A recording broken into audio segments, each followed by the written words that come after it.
Papa Dudut. Hindi lahat ng tao ay nabibigyan ng pribilehiyo upang maging madali ang pag-abot ng kanilang mga pangarap sa buhay. Mayroong iilan kabilang nakoroon na kailangang doblehin ang sipag at tiyaga, dugo at pawis upang umani ng pagtatagumpay.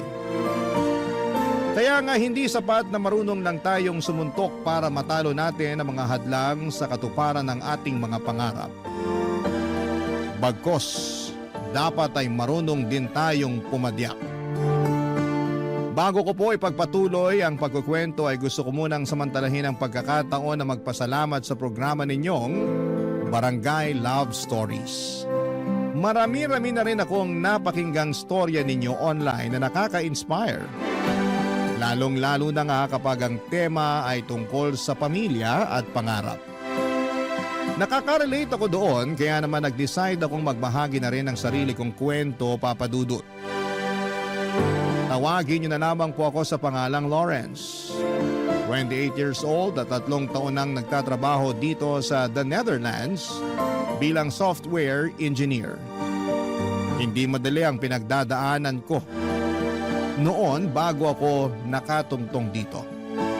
Kaya nga masasabi ko na biggest success and achievement ko talaga ang makapag-ibang bansa at matulungan ng pamilya ko sa Pilipinas. Mahirap lang din kasi kami noong araw. Madalas salat kami sa pagkain kaya naranasan naming magutom. Panganay ako sa 5 magkakapatid at 17 years old pa lamang noon si Nanay Esper nang pinagbuntis niya ako at 18 years old naman siya noong pinanganak ako.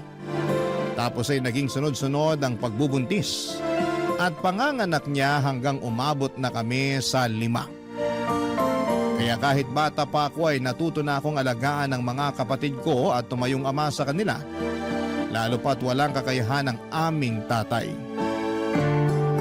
Magsisimula ang aking paglalahad noong 18 anyos ako, Papa Dudut. Tubong Antipolo, Rizal ang aming pamilya.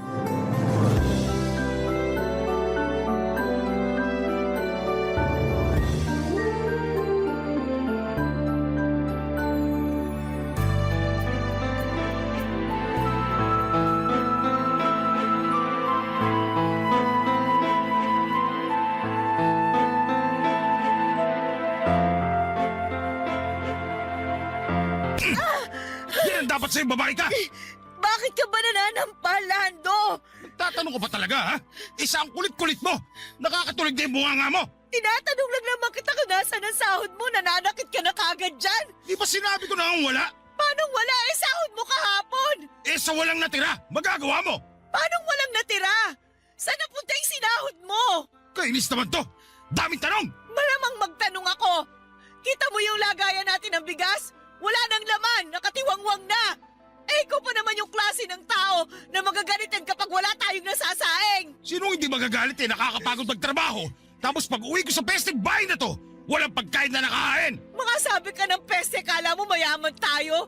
Yung kakapirasong sahod mo, winawaldas mo lang sa kung saan-saan, kaya wala kang maibigay sa pamilya natin. Sigurado ang winaldas ko sa kung saan-saan?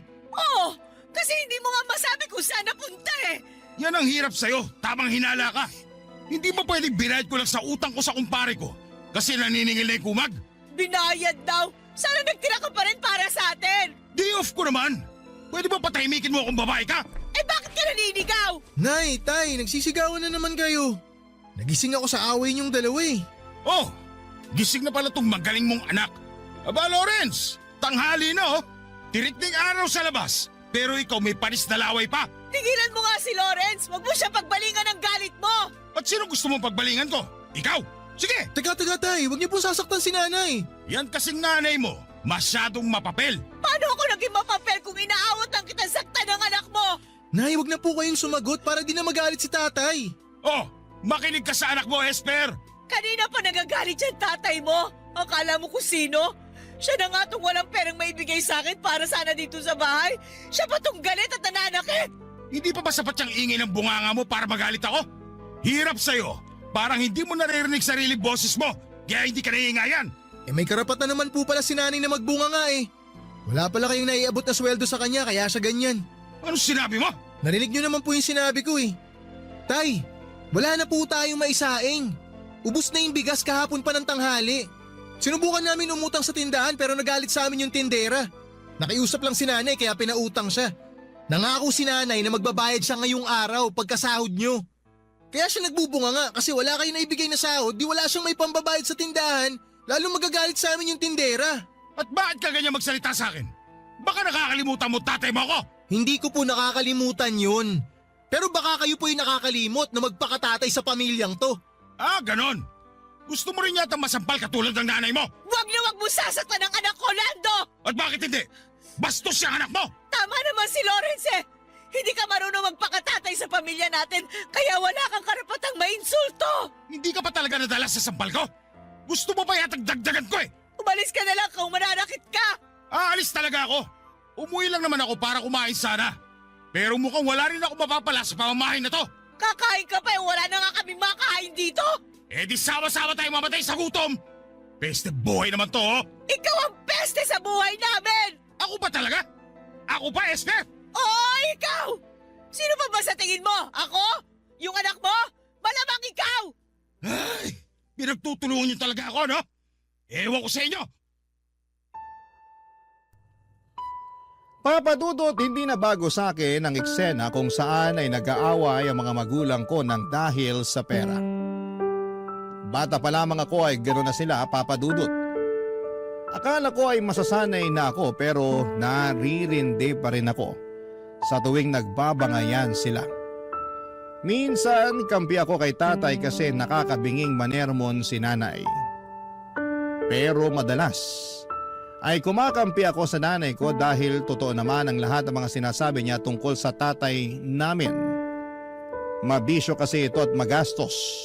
Kaya laging kulang o minsan ay wala pa itong naibibigay na pera para pang gastos namin sa bahay. Nagtatrabaho sa atelier bilang mekaniko ang tatay ko, Papa Dudut. Si nanay naman ay taong bahay.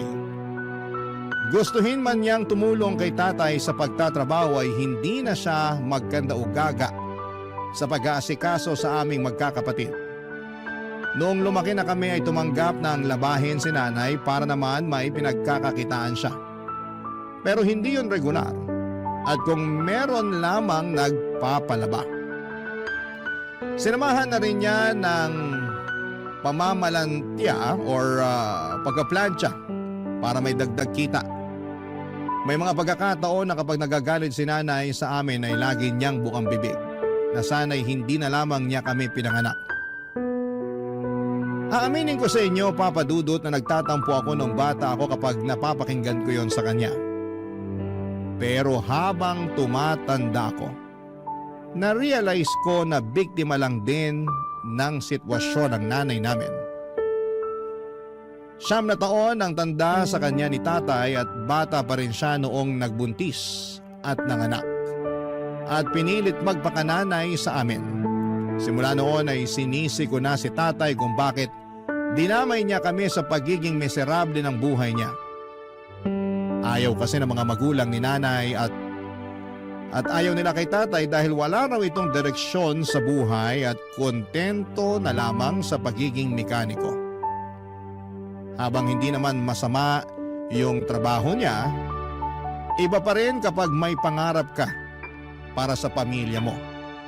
Kaya nga noong nabuntis si nanay, tinakwil siya ng mga magulang niya kaya sumama na lamang siya kay tatay at nagpakalayo-layo. Minsan bago ako matulog sa gabi ay hiniling ko na kung pwedeng maulit ang nakaraan. Sana hindi na lang nagkakilala sina nanay at tatay kahit na ibig sabihin noon ay hindi na kami pinanganak. Mahal na mahal ko si nanay dahil kapag hindi naman siya galit sa amin at sa sitwasyon ng buhay namin, ay pinaparamdam naman niya na mahalaga kami sa kanya. Lagi niyang sinasabi sa amin, Papa Dudut, na kami raw ang kayamanan niya sa buhay. Kaya nga masakit sa akin kapag nakikita ko siyang umiiyak. Kahit patagon ang dahil kay tatay, Papa Dudut.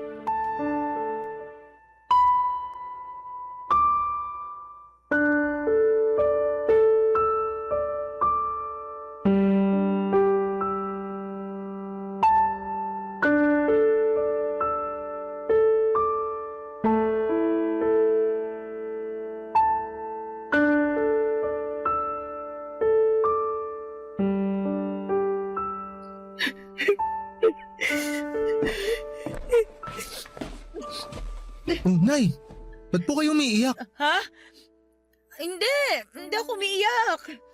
Ay, sa akin pa talaga kayo magsisinungaling.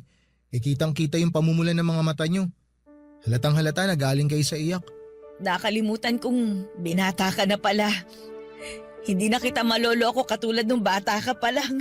Kaya nga sabihin niyo na po sa akin yung rason kung bakit kayo umiiyak. Baka sakaling makatulong ako. Yung magaling mo kasing ama. Naalaman ko sa mga tsismosa nating kapitbahay na may nilalanding ibang babae. Bagong tindera daw ng barbecue dun sa tapat na lagi niyang binibilhan. Pumupunta pa raw dun sa talyer para ihatid ng personal sa tatay mo yung binili niyang inihaw. Totoo po ba yan, Nay?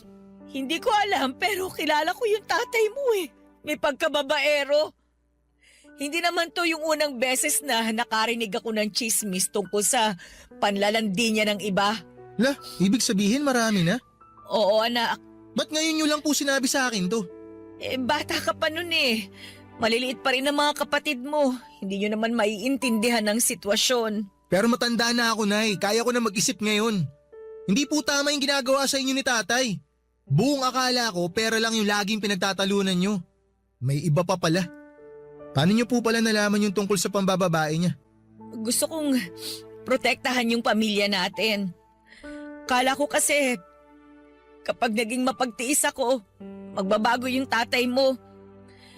Pero hindi kasi matagal na siyang pariwara sa buhay eh. Kasalanan ko rin naman. Hindi ako nakinig nun sa mga magulang ko. Mahal ko kasi yung tatay niyo eh. Kaya pinili ko siya kaysa sa sarili kong pamilya. Ay, sorry po, Nay ah. Kasi kailangan nyo pong maranasan yung ganitong sitwasyon. Bakit ka ba nagsosorry? Hindi naman ako nagsisisi kasi nagkaroon ako ng mga anak na katulad ninyo. Lalong-lalo ka na. Mabait ka, masunurin. Tsaka maaasahan ko nang magbantay sa mga kapatid mo. Bukod doon, matalino ka rin. Mana sa'yo yung mga kapatid mo. Kung may pinagsisisihan man ako, yun yung natiis kong makisama dyan sa tatay ninyo. Kahit na wala na siyang ginawa kundi saktan yung loob ko. Namimisikal din po siya. Oo nga. Pati nga kayo dinadamay niya eh. Hindi man lang siya naawa sa inyo. Lalo na sa'yo anak. Yun nga rin po yung iniisip ko eh kasi hindi naman ganun yung mga tatay ng mga kaklase ko. Naiinggit tuloy ako sa kanila kasi ang babait ng mga tatay nila. Alam ko naman na walang perpektong tao at walang perpektong pamilya. Pero lahat ng pinagdadaanan nila, nalalagpasan kasi nadadaan nila sa maayos na usapan. Hindi katulad ni tatay. Walang alam kundi magalit at manigaw. Mahilig din siya manisi. Akala mo wala siyang kasalanan sa nangyayaring kamalasan at kahirapan sa buhay natin. Ganun po ba talaga ugali niya? Nung nagkakilala kami ni Lando, pansin ko na medyo mainitin ang ulo niya. Mainipin din siya. Pero akala ko mawawala rin yun at magbabago siya pagtagal. Kaso parang lumala eh. Ay, pasensya na kayo ng mga kapatid mo anak ha. Kasi nagkaroon kayo ng tatay na hindi marunong magpakatatay sa pamilya natin. Kung pwede ko lang sana piliin kung sino magiging tatay ninyo. Hindi ko nagugustuhin makisama sa tatay ninyo eh. Maghahanap talaga ako nung responsable, mabait at marunong magdala ng pamilya. Sa tingin ko na hindi naman na po namin kailangan ng bagong tatay. Kasi kontento na kami ng mga kapatid ko sa inyo, Nay. Pero mahirap lang tayo eh. Tsaka wala rin masyadong alam ang nanay ninyo. Lagi nga ako naloloko pag sinusuklian sa palengke kasi madali ako mataranta kapag maraming tao. Nakakahiya. Tumanda na lang akong ganito. Pero para po sa amin, kayo ang pinaka the best na nanay. Di nyo naman po kailangan maging perpekto para matawag na the best eh. Nay, pangako ko po sa inyo mag-aaral po ako ng mabuti. Para pagdating ng panahon magkaroon ako ng magandang trabaho. Tsaka pag nagkaroon na ako ng magandang trabaho, tutulungan ko kayo na iahon yung pamilya natin sa kahirapan. Gagawin ko po yun, Nay, kahit wala si tatay. Hindi po namin kailangan si tatay para magkaroon ng inspirasyon. Kayo lang po, Nay. Sapat na sa amin yun. Papadudot kung gaano ko kamahal ang nanay ko. Kabaliktaran naman noon ang nararamdaman ko sa tatay ko.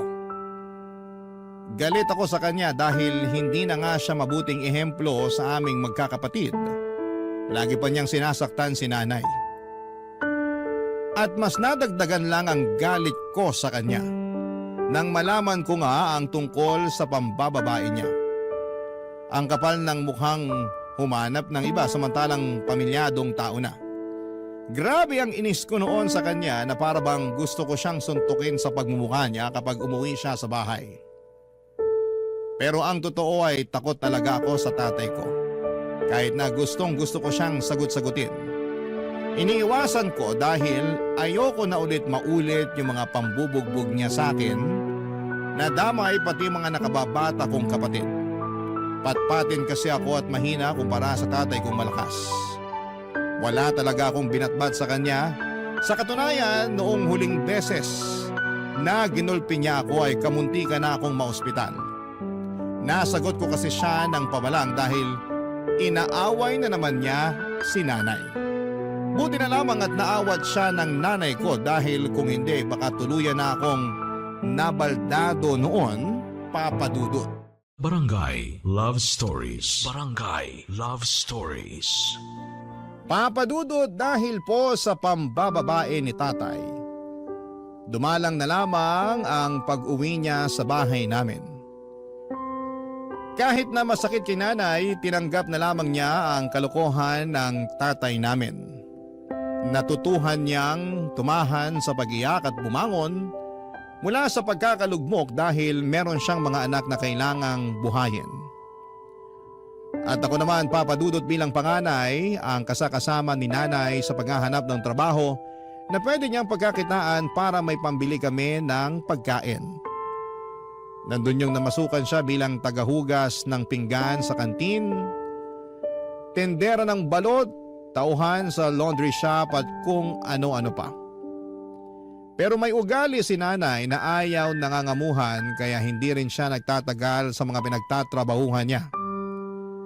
Mabilis na nagdaan ang 1 taon na ganon ang aming sistema. Ako naman ay nagtatrabaho na rin noon habang nag-aaral. Nasa college na ako noon at kumukuha ng kursong BS in Information Technology. Buti na lamang at scholar ako dahil magastos ang kurso ko. Pero pangarap ko talagang makapagtapos at mabigyan ng karangalan ng pamilya namin. Kaya nga kasabay noon ang pag-working student ko. Bale, sumasideline ako bilang tagaluto ng sisig at dinakdakan sa isang fast food stall tuwing gabi. Kakilala ni nanay yung may-ari at gusto raw makatulong sa pamilya namin. Kaya pinayagan akong rumakit sa tindahan nila. Thankful ako dahil kahit papaano ay katulong na ako ng nanay ko sa pagtatrabaho. Isang araw, pauwi na ako noong galing sa eskwelahan nang sinurpresa ako ng nanay ko. Sakay ng isang padyak o pedicab. At hindi lang siya basta pasahero doon, kundi siya mismo ang nagmamaneho.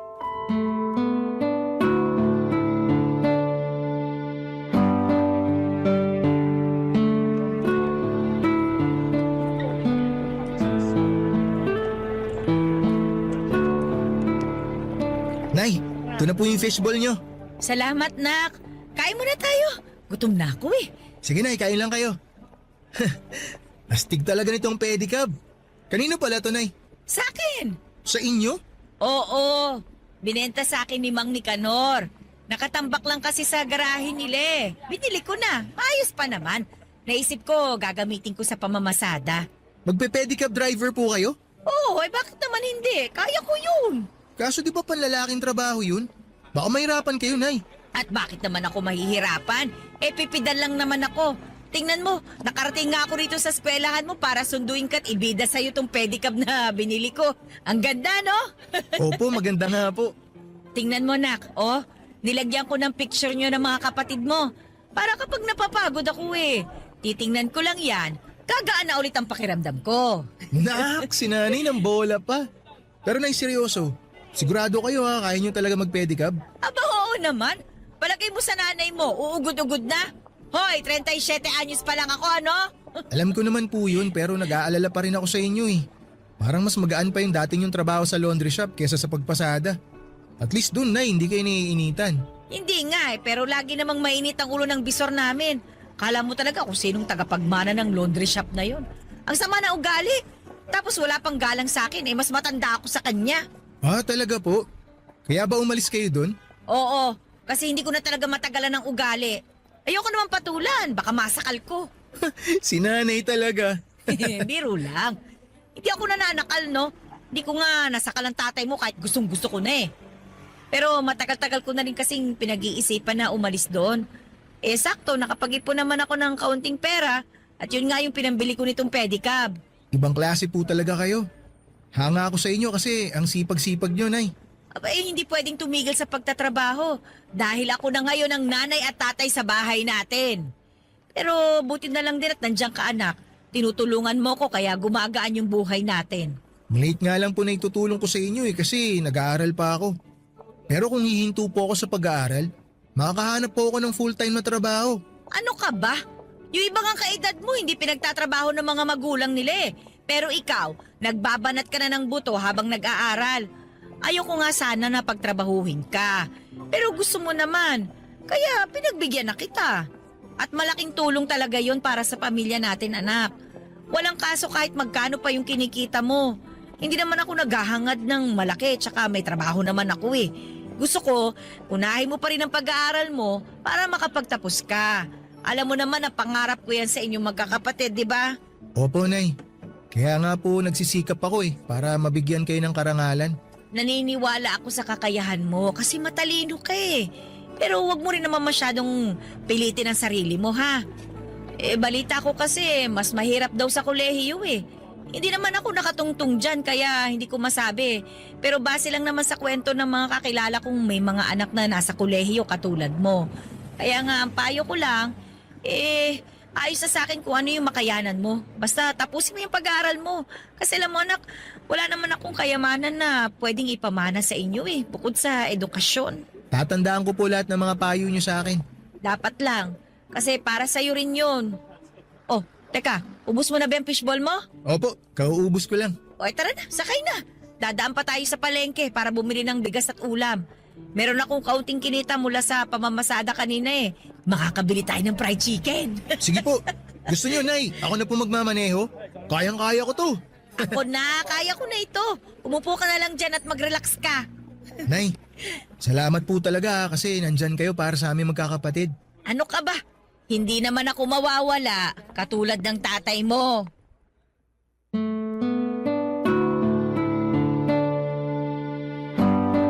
Papa Dudut, hindi ako mahihiyang sabihin na proud akong pedicab driver ang nanay ko. Kasi nakikita kong kaya naman niya kahit na babae siya at masaya siya sa trabahong na pili niyang pasukin. Kahit na mahirap, kahit na nakakapagod. Walang hindi kayang gawin si nanay dahil inspirasyon niya kaming magkakapatid. Kitang-kita ko ang alab ng determinasyon sa mga mata niya. Sa tuwing walang pag-aalinlangan niyang binabagtas ang daan para lamang maihatid ang mga pasahero niya, umaraw man o umulan. Kaya sino ako para magreklamo at sumuko sa buhay? Nangako ako sa sarili ko na bibigyan ko ng karangalan ang nanay ko. Sisiguraduhin kong makikilala siya ng karamihan dahil mabuti siyang magulang. At kapag binabanggit ko si nanay, kung gaano ako ka-proud sa kanya ay naluluha siya. Pero masaya naman daw siya. Doon ko nga napagtanto na kahit na hindi patas ang mundo sa lahat ng tao, ay meron pa ring pag-asa na hindi habang panahon ay nasa kahirapan kami. At nalulugmok ang aming buhay. Kumbaga, Papa Dudut ay bilog ang mundo. Hindi tayo palaging nasa ilalim. Darating din ang araw na aasenso tayo at makakaahon papunta sa tuktok.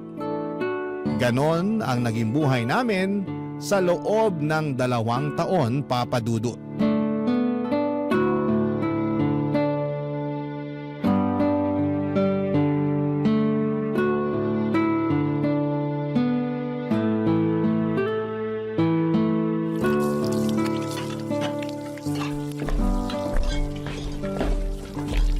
ako na po maghuhugas ng pinggan. Ako na anak. Galing ka pang trabaho eh. Baka mapasma ka. Kayo rin naman, galing pa kayo sa pamamasada. Ano naman? Pa ako naman ang pumipidal, hindi naman itong kamay ko. Si nanay nakuha pa magbiro eh. Ay, totoo naman, di ba? Sige na, matulog ka na doon. May pasok ka pa bukas. Mamaya na po, di pa ako inaantok. Kwentuhan po muna tayo habang binabalatan tong mangga na dala nyo. Abot po ako ng kutsilyo, Nay. O, ito anak. Salamat po. Ano bang gusto mong pagkwentuhan? Kumusta po kayo sa trabaho nyo, Nay? Sa pamamasada? Ay, nako di masaya. Marami na nga akong suki eh. Mas gusto nila sumakay sa pedicab ko, lalo na yung matatanda, kasi maingat daw ako magpatakbo. Hindi katulad yung ibang driver na harabas. Kala mo kung sinong hari ng kalsada. Ay ayaw, natutuwa na rin naman ako. Masaya po ako para sa inyo, Nay, na natutuwa kayo sa trabaho nyo. Pero hindi po ba dapat na lagi po talaga kayong maingat? Kasi kapag... Esther! Teka, Esther, buksan mo nga ang pinto! na. Ako na po magbubukas ng pinto, Nay. Sandali, baka kung anong gawin niya sa'yo. O, Tay, ano pong ginagawa nyo rito? Oh, yung magaling ko palang anak to. Sagutin nyo yung tanong ko, anong sabing ginagawa nyo rito? Ano bang pakialam mo? Kakausapin ko nanay mo. Tumabi ka nga dyan sa daanan. Parang harang ka. Aray! Esther! Ano bang kailangan mo, Lando? Nabalitaan ko, nagpapadya ka na raw ah. O ano naman ngayon sa'yo? Aba, porke kumikita ka na ng sarili mong pera, niyayabangan mo na ako? Hindi kita niyayabangan. Tsaka bakit ka ba nandito? At bakit hindi?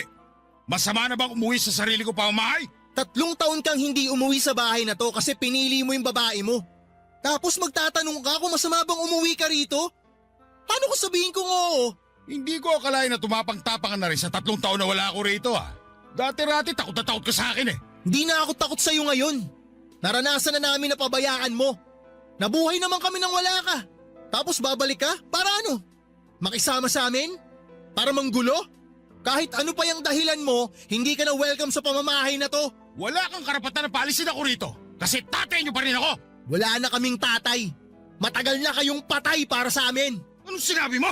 Baka gusto mo makatikim na suto ko. Sige, subukan mo. Akala mo yata hindi ako gaganti sa'yo eh. Aba, matapa ka na nga talaga. Lando! Loris, tumigil nga kayo! Tuturuan ko lang ng leksyon to anak mo.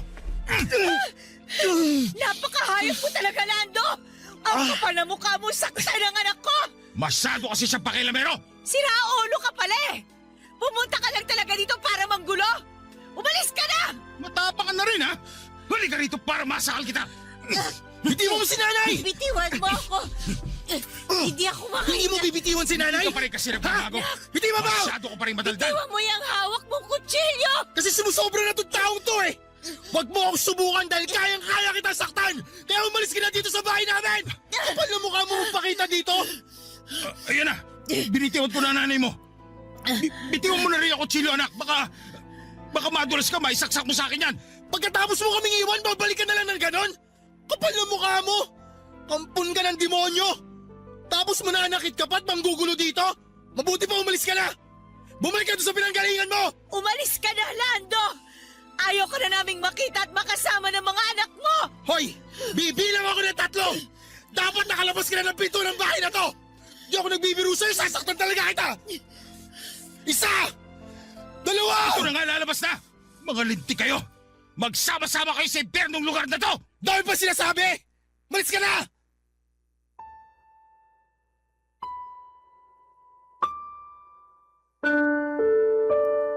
Papadudot wala naman talaga akong planong saktan si tatay. Gusto ko lamang siyang takutin dahil sumusobra na siya. Hindi namin akalain na uuwi siya ng gabing yon at gulat na gulat kami nila nanay na parabang nakakita kami ng bangkay na muling nabuhay. Pero ang mas lalong nagpatindig ng aming mga balahibo ay ang kakapalan ng mukha ng tatay namin na umuwing nakakainom. Wala sa katinuan at manggulo. Simula kasi nang umalis siya sa amin, 3 taon nang nakakalipas ay wala na kaming naging balita pa sa kanya. Kung may naririnig mang kaming sabi-sabi tungkol sa kinakaroonan niya, ay wala na rin kaming masyadong pakialam. Total ay ginusto niyang umalis at iwanan kami kaya dapat ay panindigan niya ang desisyon niyang yon. Kaya nga ng gabing yon matapos kong sumabog sa galit sa tatay ko, ay tuluyan na niyang iniwan ang bahay namin. Kahit papaano'y nalungkot pa rin ako kasi baka yun na nga ang huling pagkikita namin. Umiyak din si nanay at ang mga kapatid ko na nagising sa komosyon, pero kinabukasan ay nag-decide kami na kailangan pa rin naming magpatuloy sa buhay. Kumbaga isasanayin na lang ulit namin ang sarili namin na hindi kasama si tatay. Ang mahalaga, Papa Dudut, magkakasama kami nila nanay at ng mga kapatid ko. Para sa akin, para sa amin, yun na ang pinaka mahalaga. Barangay Love Stories. Barangay Love Stories. Papadudot, nabalitaan din pala namin na tumira si tatay sa kabilang barangay lang kasama yung babaeng pinalit niya kay nanay. Sa katunayan ay may mga anak na sila at bumalik siya sa pagtatrabaho sa talyer. Umalis kasi siya noong unang taon na umalis na papadudot na hindi na siya masaya at epektibo sa kanyang trabaho. Yun pala ay nandun siya sa babae niya sa Bulacan. Pero wala na kaming pakialam sa kanya at sa buhay na pinili niya nang hindi kami kasama. Galit pa rin ako sa tatay ko at kung minsan ay naiisip ko na kapag nakasalubong ko siya sa daanan ay baka masuntok ko siya ng kaliwat kanan sa mukha nito. Pero mabuti na lamang at hindi naman nangyari yon kasi baka masabihan akong walang respetong anak sa magulang ko. Wala ding respeto sa amin. Tulad ng dati, pinagpatuloy namin ang pamumuhay. Kapag hindi ako naka-duty sa food stall at kapag wala kaming klase sa araw, ako ang nagpapadyak para naman makapagpahinga si nanay. Sa sobrang sipag niya kasi madalas na siyang dapuan ng sakit tulad ng ubo at sipon. At ang malala doon ay lagnat. Paano ba naman ay sinusuong niya ang araw at ulan, makapamasada lamang. Nangihinayang kasi siya sa kikitain niya, kaya hindi niya priority ang pagpapahinga. Bukod doon ay marami pa rin kasi kaming utang na binabayaran. Halimbawa noon ay yung sa tindahan, Papa Dudut.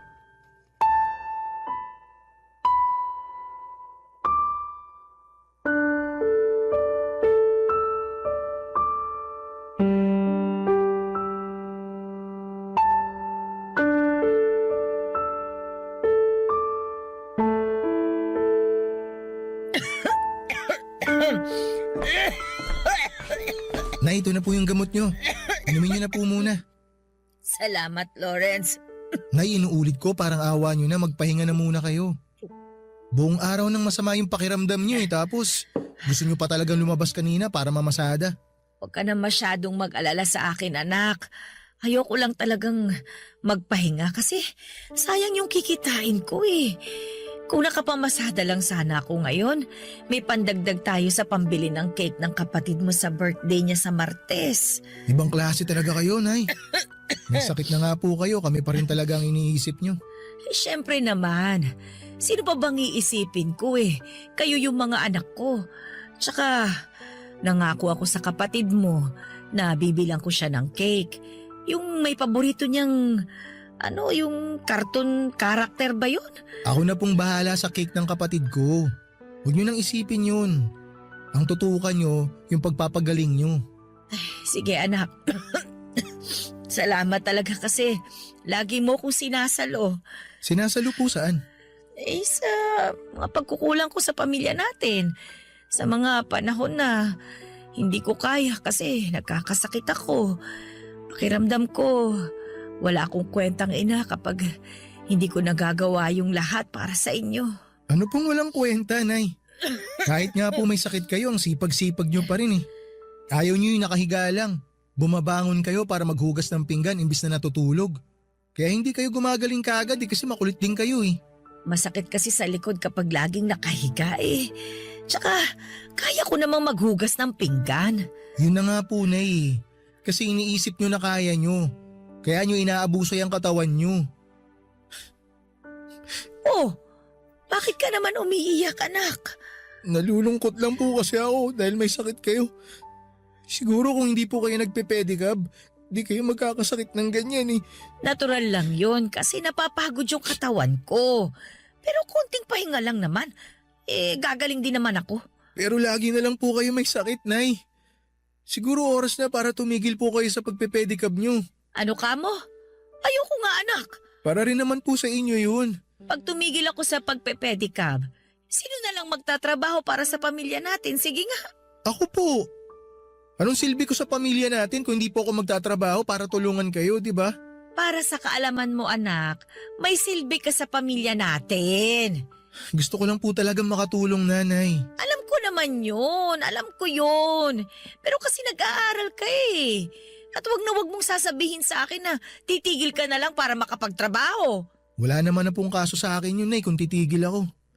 Para naman po sa pamilya natin yung gagawin ko eh. Kasi, Nay, pag tumigil po ako sa pag-aaral, mas mapagtutuunan ko ng pansin yung pagtatrabaho. Marami kasi ako mga kaklase, Nay, na sinubukan mag-part-time job pero nahirapan sila. Kaya nangyari, tumigil na lang sila sa pag-aaral. Sabi rin ng mga kaibigan ko, Nay, magtatrabaho rin naman ako pagka-graduate ko eh, kaya ba't ko pa patatagalin? Nagsasayang lang daw ako ng panahon sa pag-aaral. Ayoko. Hindi ako papayag. Tsaka, luko-luko yung nagsabi sa'yo na nagsasayang ka lang ng panahon sa pag-aaral. Hindi pagsasayang yon. Dahil pag nakapagtapos ka, mas malayo ang mararating mo. Nay naman. Basta ayoko. Yung pagtatrabaho habang buhay yan. Yung pag-aaral ilang taon lang naman. Nay, payagan niyo na po ako. May lagnat lang naman ako pero gagaling din naman ako. Hindi naman tumalubang sakit para tumigil ako sa pagtatrabaho. Tsaka, konting panahon na lang makakapagtapos ka na sa pag-aaral mo. Ngayon mo pa talaga naisipang huminto? Luko-luko ka pala talagang bata ka eh. Nag-aalala lang naman po ako sa inyo, Nay. Ay, pasensya na po kayo, Nay. Naiinip lang po kasi ako eh. Gusto ko na makatulong sa pamilya natin. Gusto ko na po makatulong sa inyo na mag-provide para hindi naman po kayo nahihirapan na magtrabaho. Naawa na po kasi ako sa inyo eh. Ayaw ko po na may mangyaring masama sa inyo, Nay. Lalo na pumapasada kayo. Nakakatulong ka sa pamilya natin. Ako ang nanay sa ating dalawa. Ako dapat ang magtrabaho ng husto para sa atin. Hindi ikaw. Dahil nag-aaral ka pa nga eh.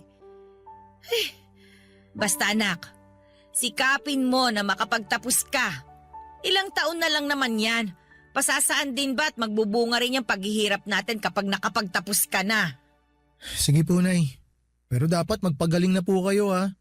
Ipangako niyo po sa akin yun. Oo, magpapagaling ako para hindi ka na rin masyadong mag-alala dyan. Pangako yan anak.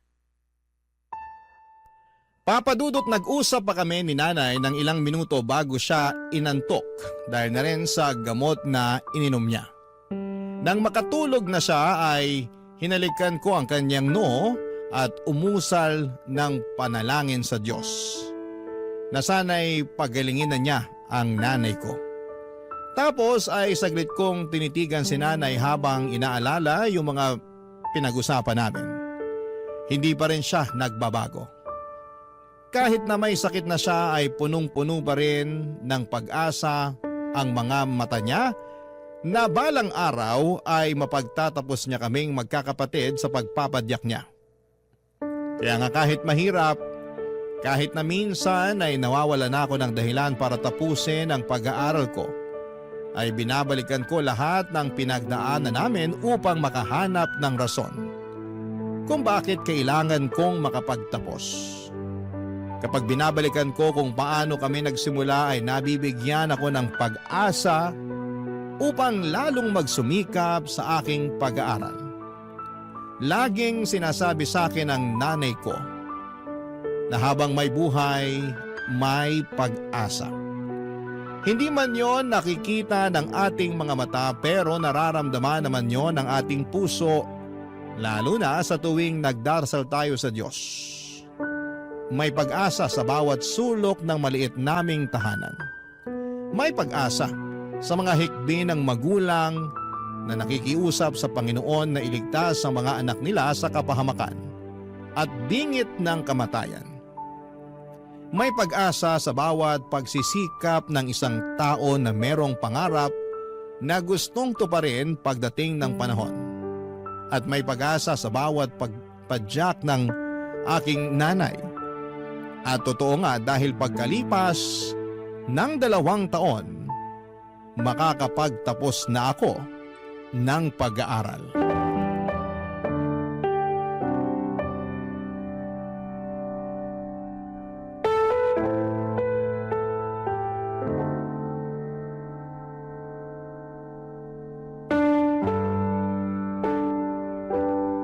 Congratulations, anak! Ay, naku! Masayang-masaya ako kasi nakagraduate ka na! Sa wakas, natupad na yung matagal ko ng pangarap para sa'yo.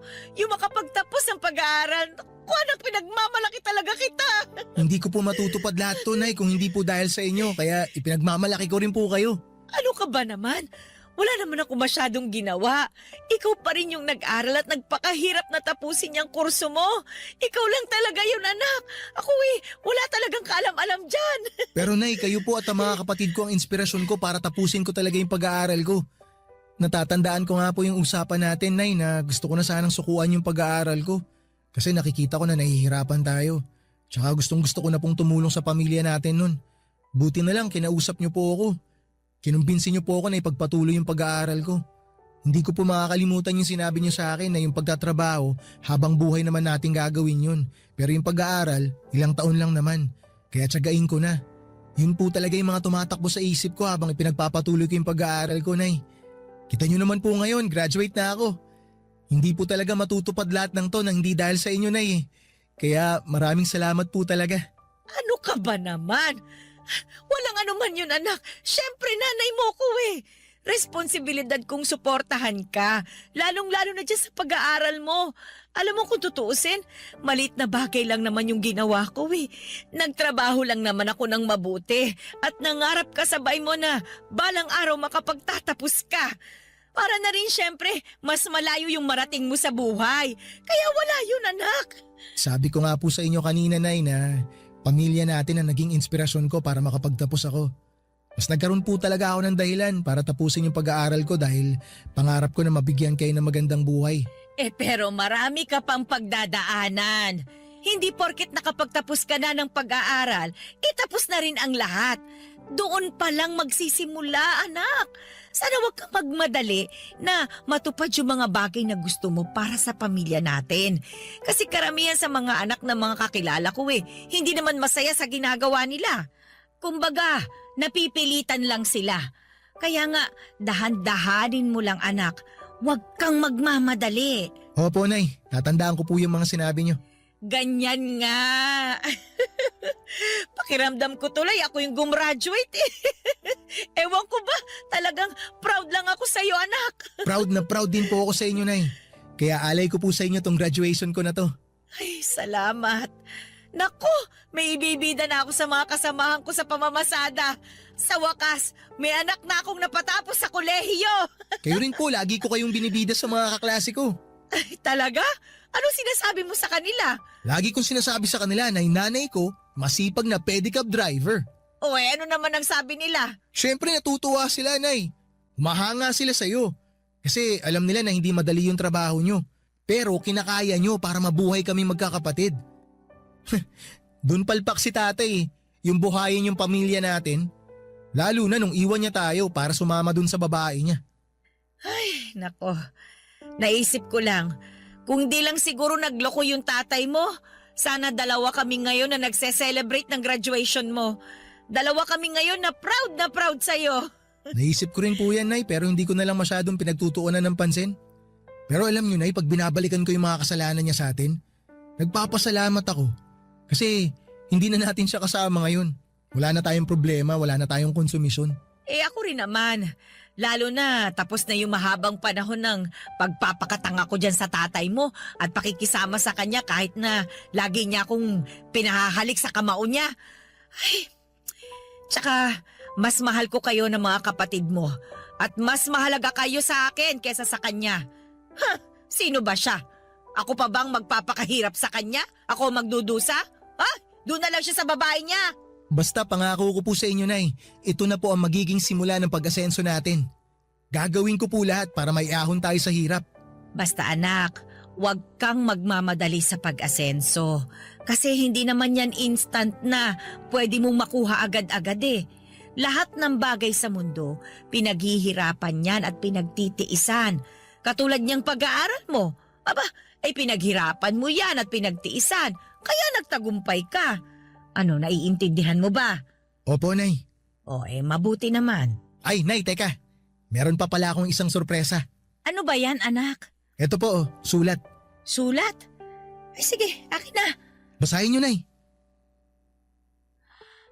Cum laude? Cum laude ka, anak? Naku naman, ang galing-galing talaga ng anak ko. Mana-mana lang po yan, Nay. Nagmana po ako sa inyo eh. Papadudot proud akong nakapagtapos bilang cum laude at inalay ko ang tagumpay ko na yon sa pinakamamahal kong nanay. Ipinangako ko sa kanya ng araw na tinanggap ko ang aking diploma at medalya na yun na ang simula ng pagbabago ng aming buhay. Bagaman hindi pa rin naman naging madali ang pinagdaanan ko sa paghahanap ng trabaho, hindi ako sumuko dahil pinalaki ako ng nanay ko na palaban at hindi nawawala ng pag-asa. Kaya naman hindi nagtagal ay nakapasok naman ako sa isang private company sa Quezon City. Tumagal din ako ng 1 taon doon bago ako nabigyan ng opportunity na makapagtrabaho abroad, bagay na hindi ko na nga pinalagpas pa. Sa kasalukuyan, kahit na malayo ako sa pamilya ko hanggang ngayon ay pinoprotektahan pa rin ako ng mga panalangin ng nanay ko. Pakiramdam ko ay ligtas ako araw-araw, lagi pa rin naman akong tumatawag sa kanila dito sa Pilipinas. Nakapagpundar na kami ng sarili at maayos naming bahay. Nakapagtapos na rin sa pag-aaral ang iba kong mga kapatid. Hindi na nagpapadyak si nanay dahil meron na siyang pinagkakabalahang food stall. Kung tatanungin ninyo ako kung may balita ako sa tatay namin ay meron kasi nalaman namin na nagkaroon siya ng malubhang sakit sa baga. Tapos walang-wala rin sila ng kinakasama niya. Kaya may nakapagsabi sa akin na lagi raw siyang nakasilip sa dati naming bahay. Naawa naman ako sa sitwasyon niya kaya ako na yung nakipag-communicate sa kanya. Humingi siya ng tawad sa akin noong nagkausap kami sa tawag. Pinatawad ko na rin naman siya kasi ayokong habang buhay magtanim ng galit sa kanya. Nangako rin ako na tutulungan ko siyang magpagamot sa sakit niya. Kaya lang po papadudot nitong nakaraang buwan, noong August 2024 ay tuluyan na rin pong pumanaw ang tatay ko. Hanggang dito na lamang po ang sulat ko, Papa Dudut, at maraming salamat sakaling mapili po ninyong i-ere sa programa ninyong Barangay Love Stories. Sana po ay kinapulutan po ito ng aral at inspirasyon ng mga kabarangay natin, and God bless and more power sa Barangay LS 97.1. Ang inyong forever kapuso at kabarangay, Lawrence. Dear Papa Dudut, magandang tanghali po sa inyo, magandang tanghali rin sa lahat ng nakikinig sa inyong programang Barangay Love Stories. And happy Valentine's Day po sa lahat. Ako po si Thaddeus, 25 years old at isang freelance graphic designer. Hindi katulad ng mga normal na binata ay hindi po ako buo. Literal ito dahil pinanganak po akong walang kamay sa kanang bahagi ng aking braso. Hindi ko alam kung ano ang ginawa ng nanay ko kung kaya ako nagkaroon ng depekto, pero pagkalabas ko pa lamang ng mundong ito, unang segundo pa lamang ng buhay ko ay meron na akong kapansanan. Hindi ko alam kung bakit ako yung nabigyan ng ganong klaseng birth defect. Parang napaka-unfair lang kung iisipin. Dahil wala pa naman akong ginagawang mali para mabigyan ng ganong kaagang problema. Hindi pa man ako nakapagsisimula ay may disadvantage na agad ako sa buhay na siyang dinala ko hanggang sa pagtanda ko. Papadudot, 5 kaming magkakapatid at ako ang bunso. Hindi mayaman ang pamilya namin. Tindera ng isda sa palengke ang nanay kong si Selma samantalang kargador naman ang tatay ko. Kahit ganoon ang buhay namin ay napupunan naman ng mga magulang namin ang mga pangangailangan namin sa pang-araw-araw. Maliban doon ay punong-puno rin kami ng pagmamahal mula sa magulang. Sa kabila ng kapansanan ko ay sinigurado ng mga magulang ko na hindi sila magkukulang sa pagmamahal at pag-aalaga sa akin. Hindi nila pinaramdam na may mali sa katawan ko. Itinuring nila akong normal katulad ng mga kapatid ko. At isa yon sa mga bagay na ipinagpasalamat ko hanggang ngayon, Papa Dudut.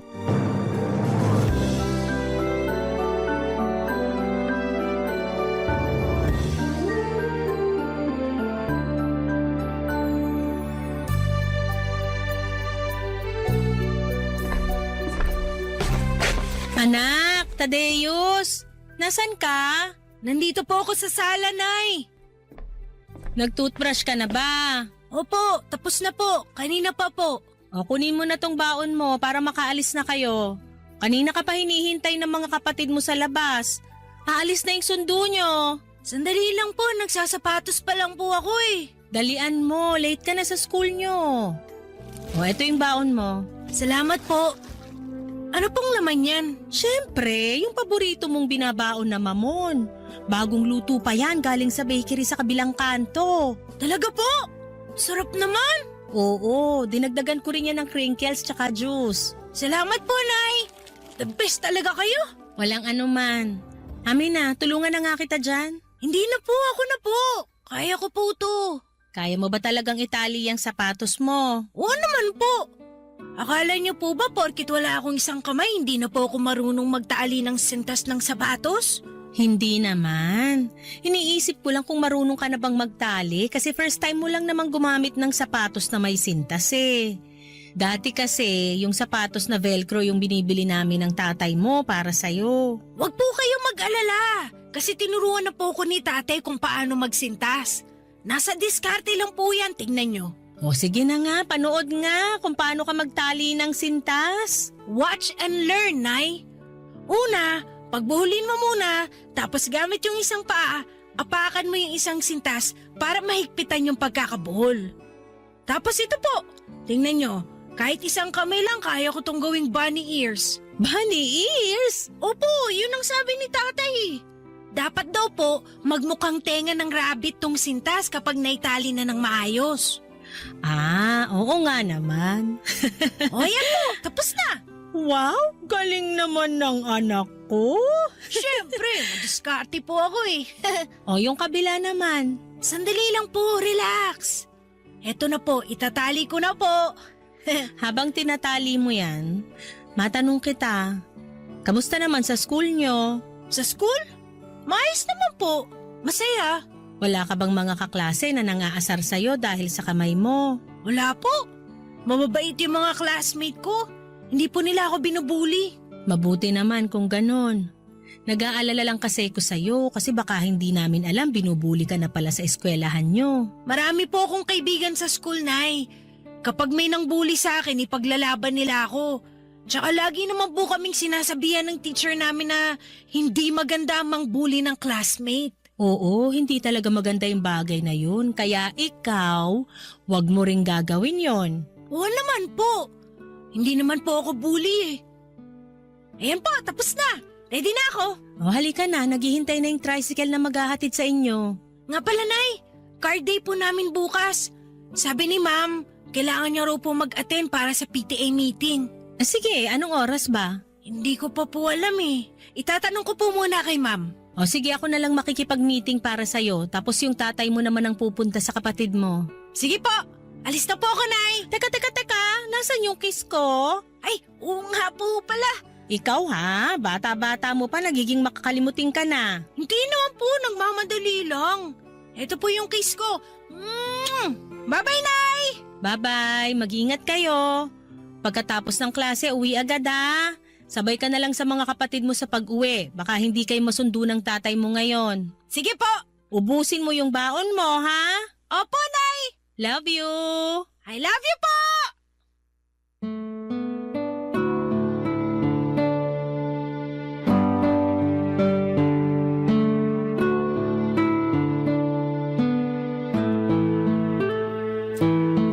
Nirespeto ang mga kapatid ko pagdating sa kapansanan ko. Kahit na nag-aaway kami ay hindi nila ginagamit ang kawalang ko ng kamay para insultuhin ako. Tinuruan kasi sila nila nanay at tatay na igalang ang isang tao anuman ang pagkukulang nila sa katawan. Sa loob ng bahay namin, ramdam na ramdam ko ang pagmamahal at respeto namin sa bawat isa. Kailanman ay hindi nila ako itinuring na kakaiba. Mula sa lolo't lola, mga tito at tita, pati mga pinsan ko ay hindi iba ang naging turing nila sa akin. Walang favoritism sa bahay namin. Pinapagalitan nila ako kung nagkakamali ako at kinakampihan naman nila ako kapag ako ang nasa tama. Kaya naman walang inggitan sa aming magkakapatid. Ito ang dahilan kung bakit sa mga unang taon ng buhay ko ay hindi naman naging problema sa akin ang birth defect ko. Pero ibang usapan na po noong nagbinata na ako. Ibang kwento na noong pumasok ako sa high school. Ito kasi ang parte ng buhay ko kung saan ay maituturing kong pinakamalalang ala-ala ko hanggang sa ngayon. Noong panahon kasing iyon ay sobrang lala ng naranasan kong pambubuli mula sa ibang tao. Araw-araw ako ang naging tampulan ng tukso. Hindi lang ng mga kaklase ko kundi pati na rin ng mga teachers ko. Ako ang laging ginagawang punchlines ng ibang teachers namin para lang gawing good mood ang buong klase. Kaya tuloy malakas din ang loob ng mga kaklase ko. Naasa rin ako dahil sa ginagawa ng mga matatanda sa akin. Dahil doon ang self-confidence ko na nabuo noong bata ako. Dahil sa suporta ng pamilya ko ay nawala na. Dahil sa hindi matapos-tapos na pambubuli sa akin noon, Papa Dudut.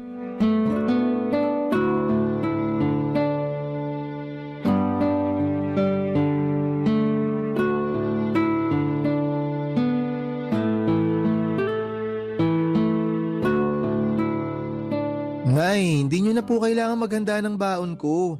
Sa labas na lang po ako bibili ng pagkain. Hindi. Magbaon ka para makatipid tayo. Ang dami ko na pong bit-bit eh. Hindi ko na po kayang hawakan yan. Nung bata ka, gustong-gusto mong pinaghahanda kita ng baon mo. Ngayon ayaw mo na? Nay, hindi na po kasi ako bata. Para sa akin, bata ka pa rin. Kahit 30 ka na o 50, bunso pa rin ang tingin ko sa'yo. Hindi na magbabago yon. Ay, sige na nga po. Hintayin ko na yung baon ko.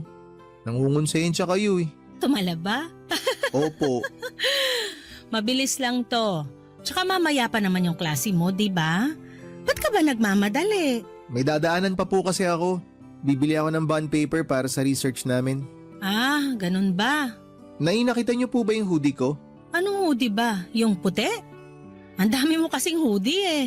Yung dilaw po na may black na lining. Nasa sofa yata. Bakit ka mag-hoodie? Ang init-init kaya. Yun po uso ngayon eh. Kayong mga kabataan talaga kung ano-ano ang sinusuot. Tirik na tirik ang araw pero naka-hoodie. Mas lalo ka lang aasim niyan kasi pagpapawisan ka. Hayaan nyo na po. Sayang naman yung mga hoodie ko kung hindi ko gagamitin. Kung bakit kasi ang hilig mo sa hoodie. Mas maganda yung ipakita mo yung mukha mo. Sayang lang ang itsura mo kapag lagi kang nakatalukbong. Mas confident po kasi ako pag nakasuot ako ng hoodie. Bakit naman? Para pwede ko pong itago yung mukha ko kapag pinagtitinginan ako ng mga tao. Isa pa kapag naka-hoodie ako, madali lang itago tong kapansanan ko. Anak, hindi mo dapat ikahiya yung kapansanan mo kasi hindi mo naman kasalanan na naging ganyan ka eh. Binigay yan sa'yo ng Diyos kasi alam niyang kaya mong dalhin kung ano man ang meron ka. Wala nga siyang binigay na kamay sa akin eh. Ikaw talaga. Kaya naman pala ang hilig-hilig mong mamili ng hoodie. Sa loob ng 1 linggo, ilang hoodie ang nasusuot mo? Para po iba kada araw yung suot ko.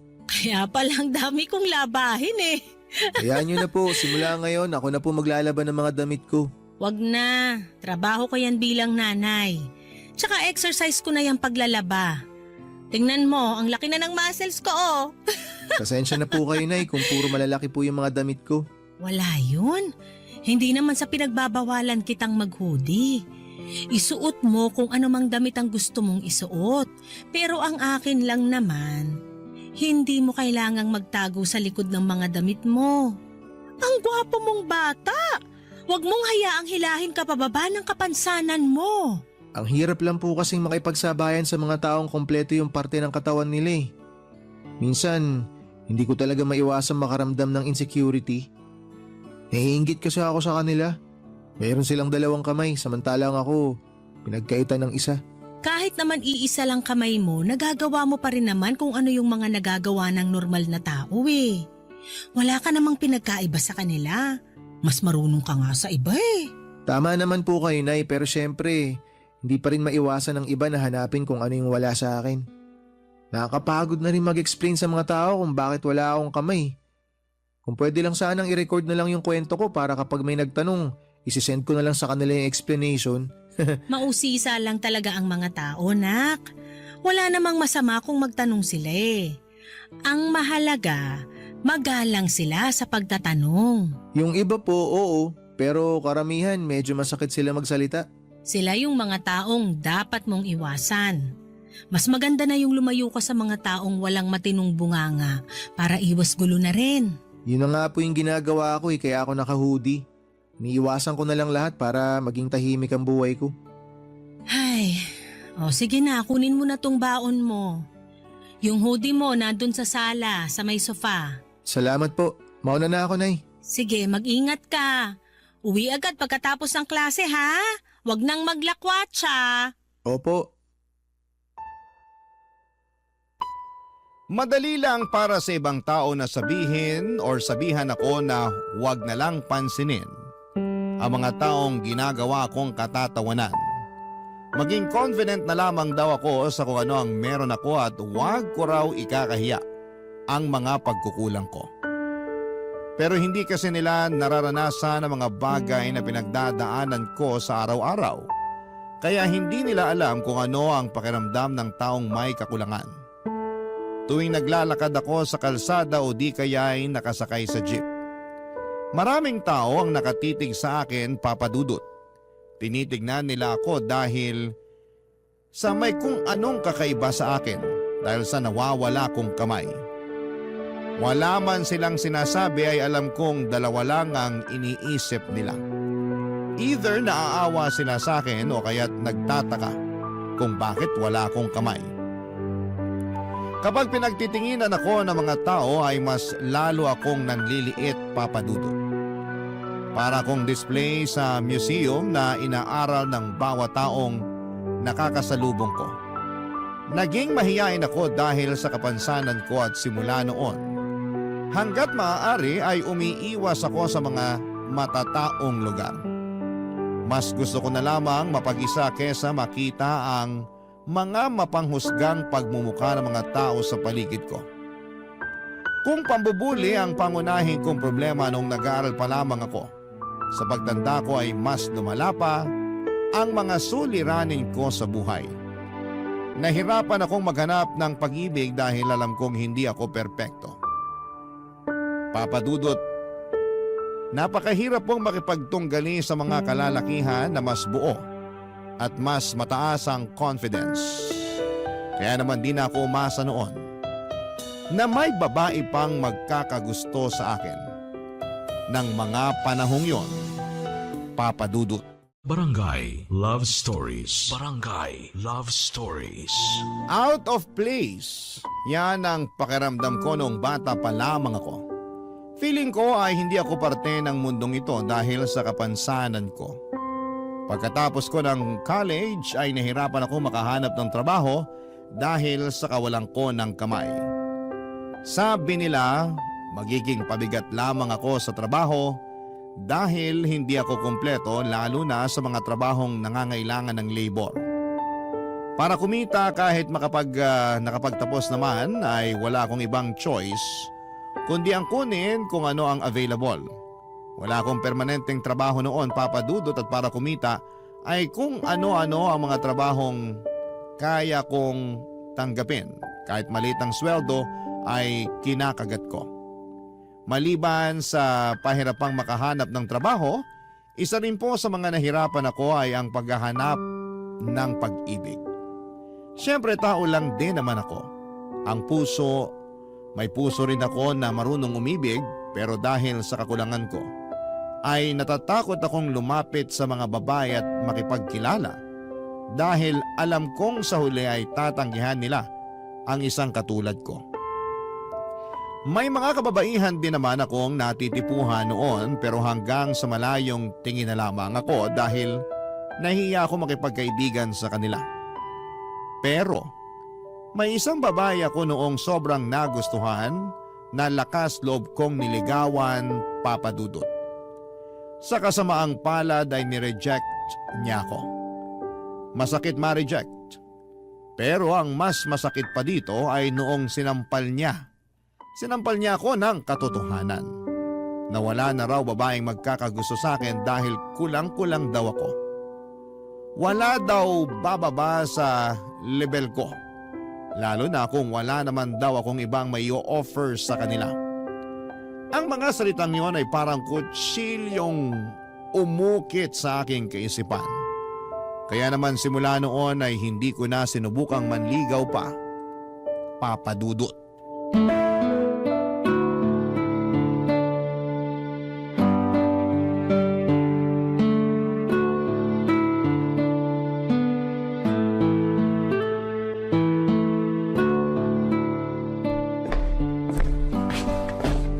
O anak, ang aga mo yatang nagising ngayon ha. Hindi po ako makatulog kagabi. Nung may narinig na akong potpot ng pandesal, bumangon na ako para magkape. Heto po, Nay, pandesal. Salamat. Sakto sa kape. Naku, sayang, ubos na po yung palaman. Gusto niyo po ipagluto ko kayo ng itlog? Hindi, wag na. Salamat. Isasawsaw ko na lang to sa kape ko. Dito ka na lang para may makakwentuhan ako. Sige po.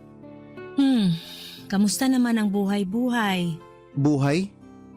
Kung in general, sakto lang naman po. Kaya naman. Pero kung tatanungin niyo po ako ngayon kung kumusta ako at the moment, medyo mabigat ang buhay, Nay. Bakit naman mabigat? Ang hirap po maghanap ng trabaho eh. Lalo na kung palagi kang dinidiscriminate. Minsan pasado naman ako sa requirements na hinahanap nila pero dahil nga wala akong isang kamay, hindi nila ako kinukuha sa trabaho. Grabe naman yung mga yon. Hindi ka man lang binigyan ng chance. Wala po akong magawa, Nay. Liability kasi ang tingin nila sa akin eh. Mabigat kasi parang nakaka-pressure po sa part ko. Sina kuya at ate may trabaho na tapos ako nakapagtapos nga pero wala namang permanenteng trabaho. Huwag kang ma-pressure. Wala namang nangyayaring kompetisyon eh. Tsaka hindi ka naman namin minamadaling maghanap ng trabaho. Alam naman namin na hindi ganun kadaling maghanap ng trabaho ngayon. Gusto ko lang po sana kasing makabawi sa inyo, Nay, para naman may saysay yung pinag-aralan ko. Gusto kong may kapalit yung sinakripisyo nyo sa akin ni tatay. Makita ka pa lang namin na nakapagtapos, na healthy, na masaya, bayad na sa amin yung mga sakripisyong yon. Huwag mo i-pressure ang sarili mo, anak. Nakakahiya lang po kasi. Asus, anong ikahihiya mo? Huwag kang mahiya. Lagi ka na lang nahihiya. Tularan mo ko, makapalang muka. Alam mo kung anong makakatulong sa'yo dyan sa nararamdaman mo? Ano po? Girlfriend. Sinanay naman eh. Hindi, totoo nga. Malaki ang tulong ng girlfriend sa buhay. Siya ang magbibigay ng saya sa'yo lalo na ngayon sa edad mong to. Girlfriend ang kailangan mo para mabawasan yung bigat na nararamdaman mo. Nay, kaibigan nga, hirap na ako magkaroon. Girlfriend pa kaya? Bakit naman? Wala ka bang natitipuhang babae ngayon? Meron naman po. Ayun naman pala eh. Anong problema? Hindi ka ba marunong manligaw? Hindi naman po sa hindi ako marunong manligaw. Ayoko lang pong manligaw.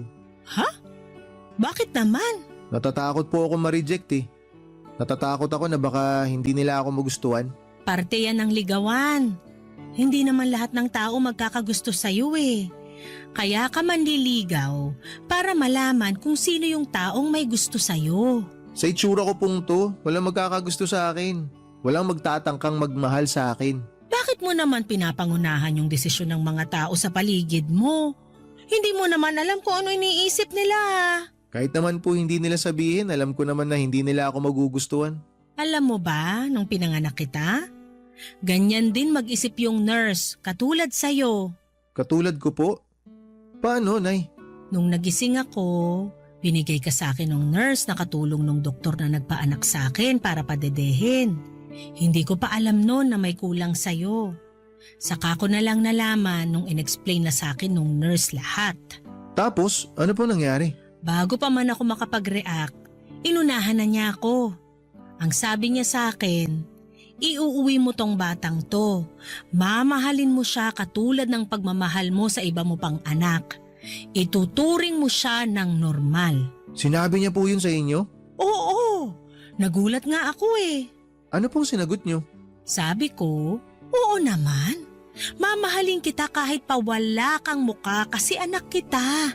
Wala akong pakialam kahit may kulang pa sa'yo, kaya wag niya akong pangunahan. Ayun, nagsorry siya sa akin. May ilang ina daw kasi na hindi kayang tanggapin yung anak nila porke pinanganak silang hindi normal. Kaya ikaw, wag mong pangunahan yung mga iniisip ng ibang tao kasi iba-iba tayo. Hindi lahat ng tao masama. May mga tao ring malawak ang pangunawa. Lagi mong itatakyan sa isip mo. At katulad nga ng sinabi ko ay madali lang ang magbigay ng advice. Pero para sa taong nakakatanggap nito ay mahirap sumunod sa mga sinasabi ng taong wala naman sa iyong kinakakatayuan. Anumang advice ang ibigay nila sa akin ay walang nakatulong para maibalik ang dati kong confidence sa katawan. Noong nagka-pandemic, isa yon sa mga bagay na nakapagbigay ng opportunity sa buhay ko. Hindi ko kailangang lumabas. Hindi ko kailangang makipag-interact sa mga tao. Ang pananatili ko sa bahay noon ang nagsilbing pagkakataon para sa akin para pag-aralan ng tungkol sa graphic designing. Kailangan ko kasi noong maghanap ng mapagkakakitaan online dahil hindi ka pwedeng magtrabaho sa labas noong pandemic maliban na lamang kung frontliner ka. Tinuruan ko ang sarili ko sa pagiging graphic designer. Kasabay noon ay nagkaroon ako ng babaeng kaibigan online. Naging close kami sa isa't isa, Papa Dudut. Pero dahil pareho kaming miyembro noon ng isang online forum, ay mas lalo kaming naging close. Mula siya sa Laguna na mabilis kong nakagaanan ng loob dahil pareho kami ng hilig. Hindi naglaon ay niligawan ko siya. Matapang ako noon dahil wala namang kaming ibang interaction maliban sa mga video calls at tawag sa cellphone. Naging kami ng ilang buwan at nagpatuloy ito hanggang sa natapos ang lockdown. Pagkatapos ng pandemic, nag-decide kaming magkita. Nagulat siya noong malaman niyang nawawala ang kanang kamay ko. Naging maayos naman ang pagtanggap niya sa katotohanan yon. Pero nung nagkahiwalay kami ay hindi na niya ako nireplyan pa sa mga tawag ko. Ginost niya ako, Papa Dudut. Ilang heartbreaks pa na katulad noon ang nangyari sa akin. Hanggang sa isang araw ay bigla na lamang dumating ang isang babaeng hindi ko alam na siya na palang bubuo ng buhay ko.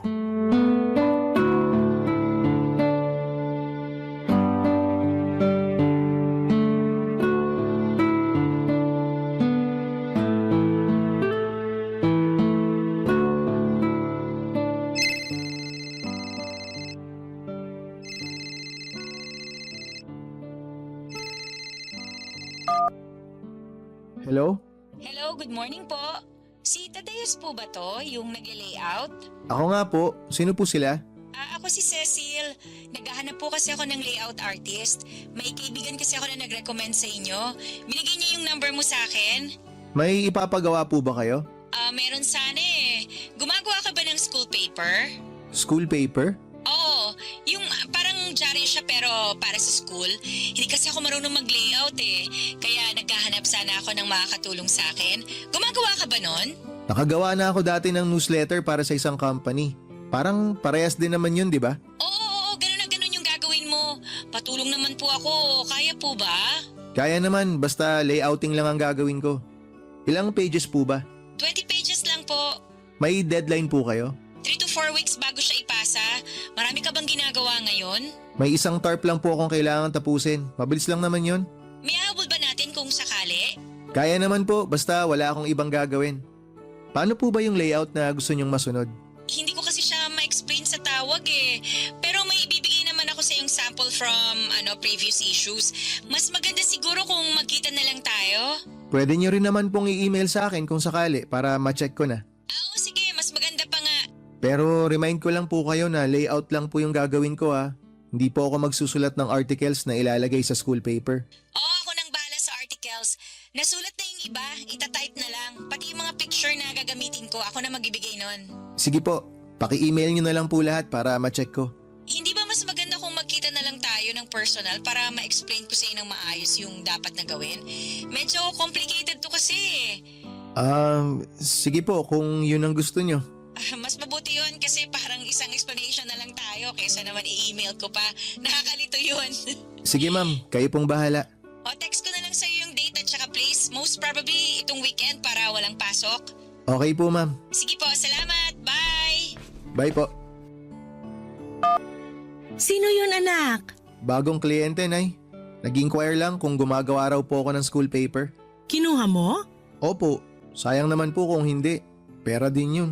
Mukhang nagiging sikat na tong negosyo mo ah. Tingnan mo, kapag hindi ka nagmamadali, darating at darating din yung trabahong para sa'yo. Pero kung hindi pa po nag-pandemic, hindi ako magkakaroon ng oras para aralin tong ganitong klaseng trabaho. Dahil yan sa pagiging porsigido mo sa buhay. Salamat, Nay. Babae ba yung kliyente mong yon? Opo, teacher po yata. Bakit, Nay? Teacher? Wala naman. Baka lang siya na rin pala yung inaantay mo. Inaantay po na ano? Girlfriend! Di ba matagal ka na rin naghahanap ng girlfriend? Si nanay naman eh. Hindi naman po ako naghahanap. Tsaka trabaho lang po to. Walang halong mali siya. Malay mo lang naman.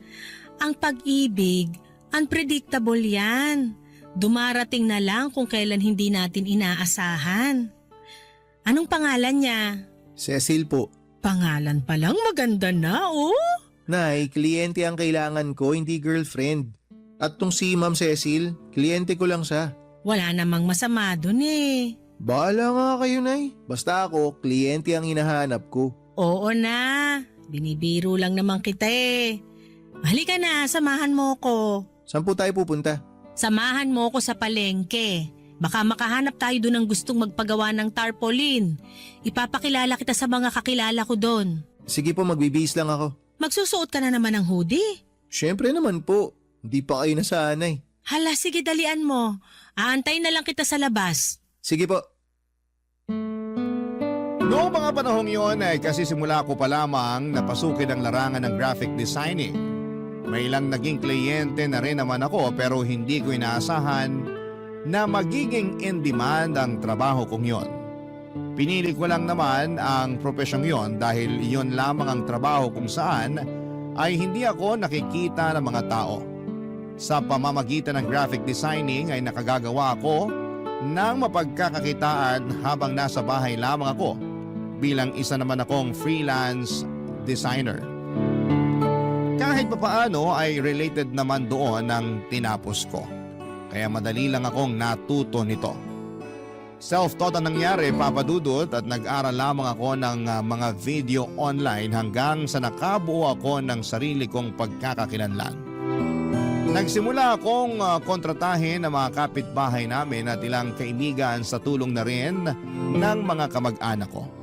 May mga nagpapagawa sa akin ng tarpaulin design, mga ads sa Facebook, at pati na rin mga video na pinopost ng mga content creator. Minsan ay nagle-layout din ako ng mga newsletter at website, lalo na para sa mga college students na nangangailangan ng tulong. Pinili ko ang maging graphic designer para magtago sa publiko.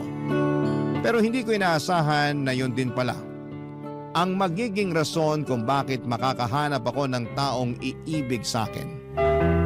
Isang bagay na hindi ko inaasahang mararanasan ko pa sa tanang buhay ko. Papa Dudut. Barangay Love Stories. Barangay Love Stories. Noong nakipagkita ako kay Cecil ay nagulat ako sa nakita ko. Kung gaano kaganda ang boses niya sa telepono ay ganoon din kaganda ang mukha nito. Bumagay ang malumanay nitong boses sa maamon niyang mukha. Nakabihis ito ng uniforme ng mga teacher at marami siyang dalang file cases na puno ng mga papel. Nung araw na yon ay napakarami namin na pag-usapan tungkol sa vision na gusto niyang gawin para sa school paper na ipapagawa niya sa akin. Ilalaban daw kasi nila ito sa isang school press conference. Kaya malaking pressure ito para sa kanya. Dahil karaniwang nananalo ang school nila sa mga ganong klase ng competition. At bilang first time na school paper advisor ay kailangan niyang magpatulong para masustain ang pagiging winner ng school paper nila. Papadudot noong time na yon ay wala ang focus ko sa pinag-uusapan namin.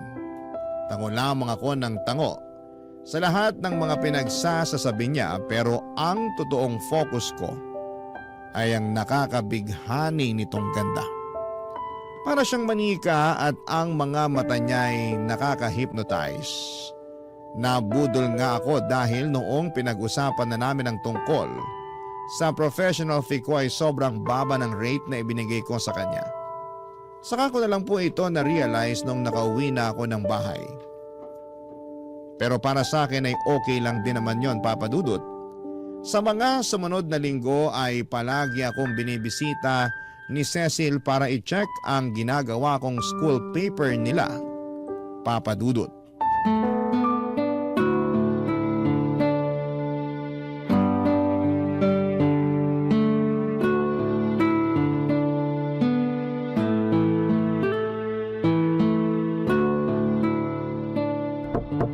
Anak? Anak, nandyan ka ba? Nay, bakit po? Natutulog ka ba? Anong ginagawa mo? Nagtatrabaho po ako ngayon. Bakit po? Sakto, may bisita ka. Si Ma'am Cecil.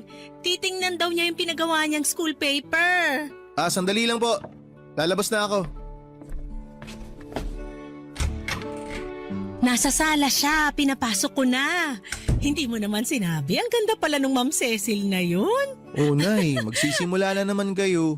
Sinabi ko lang naman na maganda siya eh. Hala, sige na, puntahan mo na siya ron.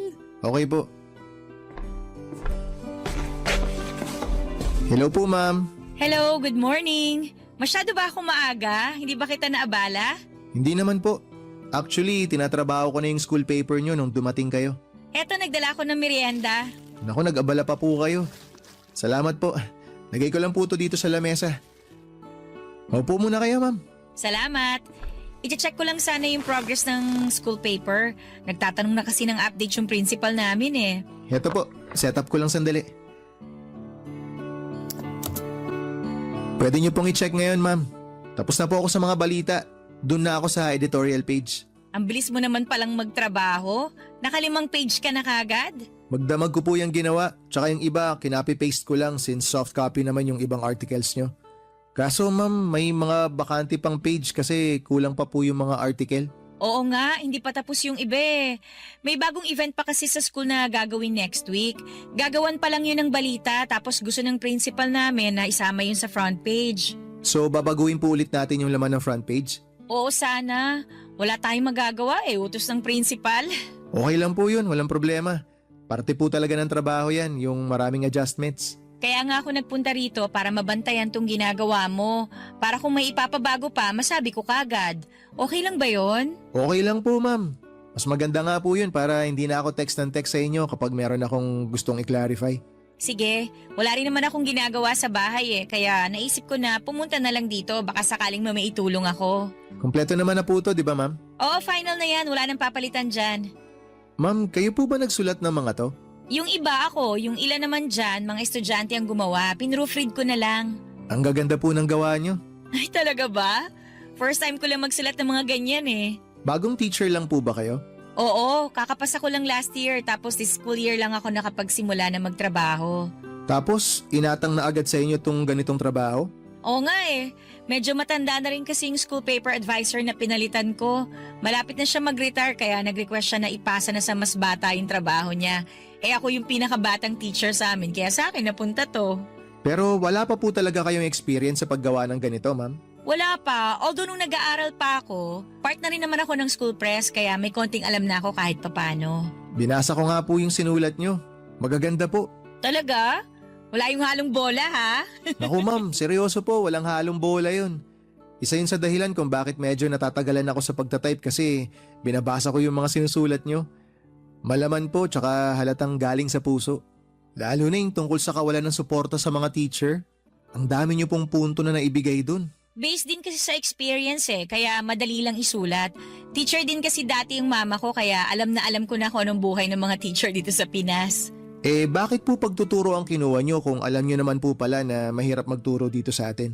Yun din kasi yung passion ko eh. Umaasa na lang ako na sa mga susunod na taon may magbabago na rin. Sa bagay, mukhang priority na rin naman nila ngayon ng mga teacher eh. Sana nga totohanin nila yung mga pangako nila, hindi puro salita lang. Eh ikaw naman, matagal ka na bang graphic designer? Baguhan lang din po ako. Nagsimula ako nung pandemic. Ah talaga? Opo, hirap po maghanap ng trabaho eh kaya naisip ko pong kumuha ng mga racket patungkol sa layouting. Nagsimula po ako online hanggang sa nagtuloy-tuloy na. Oh, mabuti naman may magandang naidulot sa iyo yung pandemic. Oo nga po eh.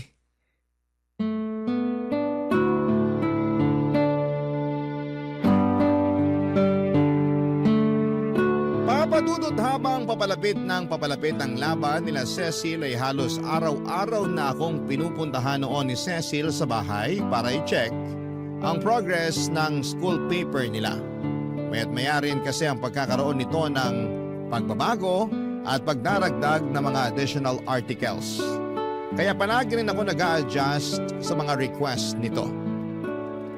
Papadudod sa mga araw na yon ay hindi ko inaasahan na magiging close kami ni Ma'am Cecil. Napaka-welcoming ng aura nito na para bang wala siyang daladalang panghuhusga. Kapag kasama ko siya ay hindi ako nakakaramdam ng takot o pagkahiya. Kalmado lamang ako at dahil doon ay nailalabas ko ang totoong ako. Kapag siya ang kausap ko, siya ang nakakita ng pagiging kengkoy at makulit na personality ko na karaniwang hindi nakikita ng ibang tao. Halos 3 linggo rin ang pinagsamahan namin ni Ma'am hanggang sa natapos ko ang school paper na pinapagawa niya sa akin. Nung araw na yon ay nakaramdam ako ng lungkot dahil ibig sabihin noon ay wala ng Cecil na bibisita pa sa bahay. Hindi na ulit kami magkikita dahil tapos na ang ugnayan naming dalawa. Pero ilang linggo ang lumipas, nagulat na lamang ako nang bigla akong tinawagan ni Cecil. Masaya niyang ibinalita sa akin na nanalo raw ang school paper nila at ilalaban ito sa regional. Ibig sabihin noon ay may chance na magkikita ulit kaming dalawa. Dahil sa sobrang saya ay inimbitahan ako ni Cecil na lumabas para daw i-treat ako ng merienda dahil malaki ang naitulong ko sa kanya, papadudot.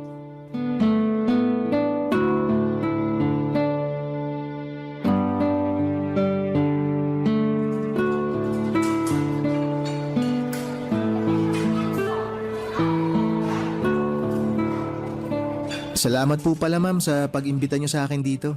Wala yun. Matagal na talaga sana kitang gustong i-invite na kumain sa labas. Kasi malaki talaga yung naitulong mo sa akin eh. Returning the favor, kumbaga. Hindi nyo naman na po kailangan gawin yun ma'am kasi ginawa ko lang naman po yung trabaho ko. Oo naman, pero may effort at concern yung ginawa mong trabaho eh. Hindi lang basta makapag-layout yung ginawa mo. Tumulong ka rin magbigay ng inputs at suggestions. Laking tulong nun kaya tayo nanalo sa school paper. Congratulations po pala. Salamat. Ano po pala yung sinalihan nyo? Para saan po ba yun? Yearly kasi, nagkakaroon ng competition for journalism ang DepEd. Naglalaban-laban yung mga bata sa pagsusulat ng balita, sports news, editorial at kung ano-ano pa. Ah, naalala ko nga may ganyan din sa amin noon. Sumali ka rin ba nung bata ka? Hindi po. Hindi naman po ako matalino para sa mga ganyang bagay. Pero hindi pa yun ang end ng competition kasi may next level pa. After ng division, meron pang regional competition. Talaga po? May regional pa? Oo, ang mangyayari niyan, magtatapat-tapat lahat ng nanalo sa isang region. Kung sinong mananalo, yun ang ilalaban nila para naman sa nationals. Ganun pala yun. Kaya mag-ready ka kasi panigurado maraming adjustments ulit ang gagawin sa school paper natin. Basta PM nyo lang po ako. Anytime naman ma'am, available ako. Matagal pa naman yun kaya may time ka pang kumuha ng ibang clients mo. Pati kayo makakapagpahinga na rin siguro sa wakas. Oo, sana. Kaso may bago na namang ipapagawa sa akin. Alam mo naman kapag teacher, hindi naubusan ng trabaho. Akala ko naman makakapagpahinga na kayo ma'am. Sanay na ako. Ito yung pinasok kong profesyon kaya ganitong buhay na rin ang inaasahan ko. Sanayan lang po talaga, no? Totoo. Ay, may tanong pala ako sa'yo. Ano po yun? Huwag ka sana ma-offend ha. Noon ko pa kasi napansin. Naiya lang ako magtanong pero ano nangyari dyan sa isang kamay mo? Ito po ba? Ipinanganak na po akong ganito. Birth defect. Pagkasilang ko po, wala na talaga akong kamay. Ganun ba? Ang hirap siguro niya nung bata ka pa, no? Hindi naman po naging mahirap, ma'am. Ang maganda po dito, ganito na po ako nung isinilang kaya naging parte na rin siya ng paglaki ko, tong kapansanan ko. Hindi na po ako nahirapan mag-adjust kasi nung bata ako, natutunan ko naman po agad kung paano gumalaw ng isa lang po ang kamay. Kung sa bagay, tama ka naman. Pero ang naging mahirap po para sa akin noon, nung na-realize ko na iba po pala ako kumpara sa mga normal na tao.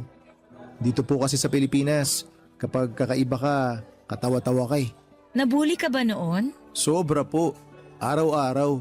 Kapag meron silang pagkakataon, lagi akong iniinsulto. Lagi nila akong pinagtatawanan. Grabe. Pero wala na po sa akin yun, ma'am. Napatawad ko na rin naman sila. Mga bata pa kasi kami noon kaya di pa marunong mag-isip ng matino. Ngayon ba, wala na bang nambubuli sa'yo? Wala na pong makakabuli sa akin kasi hindi na po ako masyado nagpapakita sa tao eh. Hindi ka naman mabubuli kung hindi ka magpapabuli kaya ang ginawa ko, nagtago na lang po ako. Nakakalungkot naman. Dapat hindi ka magtago. Dapat nga maging proud ka. Kasi sa kabila ng lahat, napakatalentado mong tao. Ma'am, aanuhin ko naman po yung talento kung ang unang napapansin sa akin ay yung kapansanan ko. Na-offend ka pa rin ba kapag pinapansin ng iba yung kapansanan mo? Siyempre naman po. Alam ko na kung bakit. Sige po ma'am, bakit nga po ba? Kasi, ikaw mismo ang bumubuli sa sarili mo. Ikaw mismo yung nag-iisip na hindi ka magaling dahil lang sa iisa yung kamay mo. Yung mindset mo ba, hindi ka worth it kasi hindi ka buo. Ikaw yung pinakaunang bully ng sarili mo. Ay, siguro nga po tama kayo. Ang totoo niyan, hindi ko rin tanggap tong sarili ko eh. Lagi kong tinatanong ang sarili ko kung bakit ako ganito. Tingnan mo ako. Kita mo tang sungki-sungki kong ngipin? Kinakaya ko rin to noon. Binubuli ako kasi iba-iba raw yung direksyon ng ngipin ko. Pero pagtanda ko, natutunan ko rin tanggapin tong ngipin ko. Ba't ko ikakahiya, di ba? O ngayon, ngiti lang ako ng ngiti. Kiber kung sungki-sungki ngipin ko. Wala naman sila magagawa dun eh. Di ba? Sobrang ganda niyo pa rin ma'am kahit nga sungki yung ngipin niyo eh. Exactly. Ikaw rin, cute ka rin. Kahit paanong pagkukulang ang meron sa'yo. Talentado, mabait, magalang, madiskarte. Aba, lahat ng katangian na yun, kayang-kayang tabunan yung kawalan mo ng kamay. Pagkatapos ng araw na yon ay inad ako ni Ma'am sa Facebook para mas maging mabilis daw ang pag-contact nito sa akin kapag nangangailangan ulit siya ng graphic designer. Isa pa ay kailangan pa nilang ilaban ang school paper nila sa next level kaya marami pa silang kailangang palitan at ayusin. Sa pamamagitan noon ay mas lumalim pa ang pagkakaibigan namin ni Cecil. Hanggang sa na-realize kong nahuhulog na ang loob ko sa kanya. Lakas loob akong nag-confess ng pagkagusto ko sa kanya, Papa Dudut. At nagulat ako noong tinanggap niya ako nang walang pag-aalinlangan. Niligawan ko siya ng ilang buwan at sa unang pagkakataon ay may isang babaeng sumagot sa akin. Tinanggap ako ni Cecil kahit na hindi ako buo. Minahal niya ako kahit na hindi ako kumpleto. Siya ang taong bumuo sa nawawalang piraso ng buhay ko. Si Cecil ang isang taong naging rason kung bakit tanumbalik ang saya at sigla ng buhay ko. Dahil kay Cecil ay bumalik ang confidence ko sa sarili ko na matagal ko nang binitawan. Sa unang pagkakataon ay naging proud ako sa sarili ko. Tinanggap ko ng buo ang kapansanan ko at hindi ko na itinago ang kakulangan ko. Noong time na yon, Papa Dudut, ay itinigil ko na ang paggamit ng hoodie na naging simbolo ng kahihiyan ko dahil sa birth defect na ibinigay sa akin. Papa Dudut, mahirap buuin ang kumpiyansa sa sarili lalo na kung paulit-ulit na ipinamumukha sa iyo ng mga tawa mga bagay na wala ka. Pero minsan ay may darating sa buhay natin natutulong sa ating bumangon at lumaban. Para sa akin ay si Cecil yon na hanggang ngayon ay patuloy ang pagmamahal at pagtanggap sa isang tulad ko. Isang taon na po kami magkasintahan at ang relasyon at patuloy pa kaming gumagawa ng mga bagong alaala. Dito na po nagtatapos ang kwento ko. Muli, Happy Valentine's Day po sa inyong lahat at sana po ay masaya kayo sa araw na ito. Ang inyong forever kapuso at kabarangay. Happy Valentine's Day po sa inyong lahat. Tadeus.